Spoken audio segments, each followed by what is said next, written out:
you may be seated.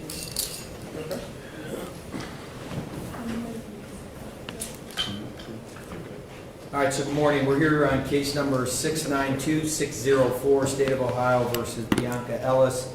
She's present in the courtroom this morning with her counsel, Mr. Mack and Mr. Johnson. Good morning. Good morning, Your Honor. Our assistant county prosecutors, Ms. Faralia and Ms. Patel, are here on behalf of the State of Ohio. Good morning. Good morning, Your Honor. I think all of you know that any case that gets assigned to this courtroom, we set the case for trial as well as some future dates. So I'm going to do that today. Obviously, I'd like to involve all of you so that we have a trial date certain that meets with all of your calendars.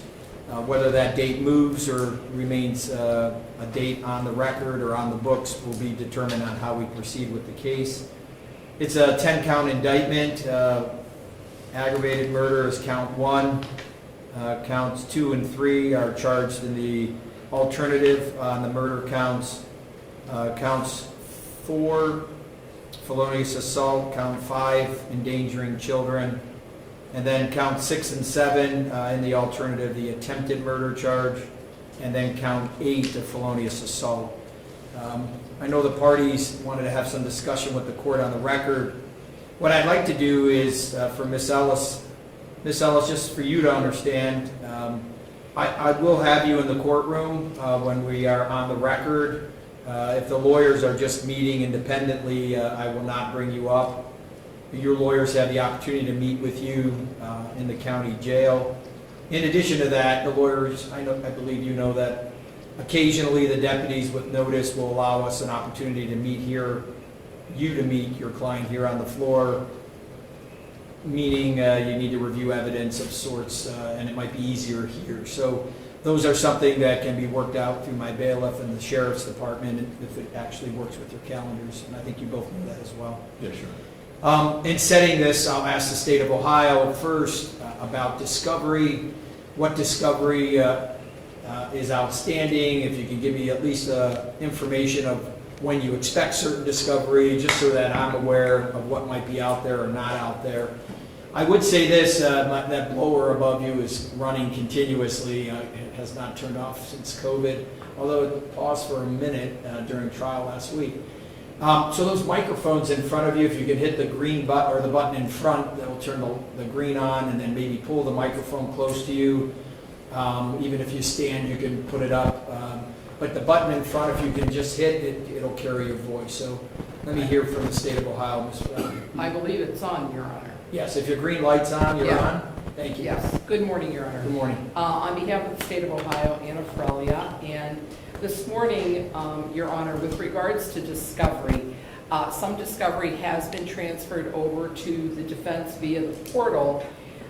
We also have a bunch of surveillance cameras and other miscellaneous information that is in need of a terabyte. So I indicated to the defense attorneys that they're going to need to provide to me an external hard drive.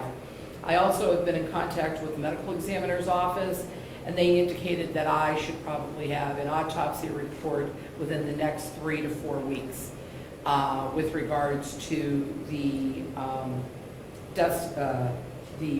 autopsy report of Julian. So other than that, Your Honor, the State of Ohio is progressing with discovery and turning things over. So we'll continue to do that as they become available to me. Okay, thank you. Counsel, have you been able to receive the discovery that's been sent? And I'm assuming we'll provide a terabyte for that external hard drive information. Judge Fernando Mack, on behalf of Mr. Ellis, we have received limited discovery, and it's correct with Ms. Fry has indicated that we're still waiting for those other important items. Very good. So I'm looking at the calendar, and at least initially, I'd like to set it for a trial. I think we said December 9th is a Monday. And 6 months out approximately, which is within the guidelines for the Supreme Court. Of course, those guidelines can be moved. But I think now, at least setting the date, everybody has a date on their calendar. Is that a date, at least looking on your calendars, is available to all the parties? Is that a Monday, Kathleen? Yes, it is.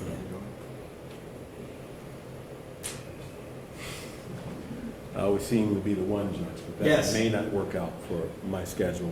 Okay. But there are also some other reasons that may toll the necessity of going to trial quickly in this case. Okay. And again, I'm not looking to move quickly, I'm just looking to have the date. So why don't we put the 9th down tentatively, and if you want to speak further on some of the thoughts regarding Ms. Ellis, I can hear from counsel. Why don't we put the 9th down as our trial date? Monday, December 9th. We'll go back to November for a final pretrial, November 7th. and then November 7th would be a final pretrial. Of course, I'll allow you to continue to make pretrials regarding just the attorneys. If there is a need to go on the record, I'll make sure that I have Ms. Ellis up. Anything further from the state? Not at this time, Your Honor. Anything further from counsel on behalf of Ms. Ellis? No, Your Honor, thank you. All right, very good. Let me note just one thing that I wanted to note. So before the case was indicted and assigned to the court, a staff member of mine noted that they had attended the wake of the decedent in this case. I indicated to that staff member if they could explain to me how they found themselves at the wake, and if there's some concerns the court should at least put on the record, and so I am going to put it on the record. Staff indicated that their partner had, if I'm correct, grown up with the decedent's father while they were youth, and maybe played basketball, like maybe CYO basketball and things of that sort. My staff indicated they had no interaction with the decedent's parents, including the named victim and the counts that are before me as well, and had never met any of the parties regarding the family. Staff did tell me they went, and that was the first time that they met the parents, was at the wake. So that brief moment. They also told me that they donated to the GoFundMe that somehow might be out there. And so I want to note that. When I became aware of that, I became aware of that before the case was even assigned to me. And so then I felt it at least compelling. I don't know any of the parties, nor have I had any contact with the parties, and nor have I had any discussions with my staff regarding that. But I thought I'd put it on the record. I don't believe there's any conflict. I don't feel conflicted at all. And so I place that on the record for you to take consideration if you believe that you think there's a conflict with the court. I don't see one, just because I don't know any of the parties. But if you want to take that to your staff or your superiors and have conversations, you can let me know, or if you want to speak to it now. Your Honor, on behalf of the state, we have no objection.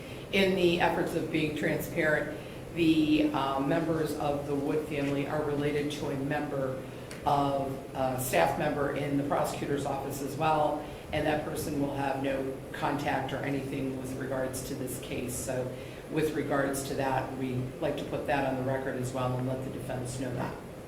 Very good. Thank you. And Mr. Johnson and Mr. Mack, I don't know if there was a concern, or you just take it under advisement, and you could let the court know if there's any concerns that you have, whether we're on the record next time or through motion, or if you want to speak to it now. Thank you. Yeah, okay. All right, very good. All right, I'll allow you to pick a future date with my bailiff, and I'll have that date just between the parties. I'll continue to ask that you update the court on when the autopsy report is provided to the state, just to make sure the external hard drive has been submitted as well. Okay? Thank you, Judge. Very good. Thank you, All right, Judge. we'll adjourn. Thanks.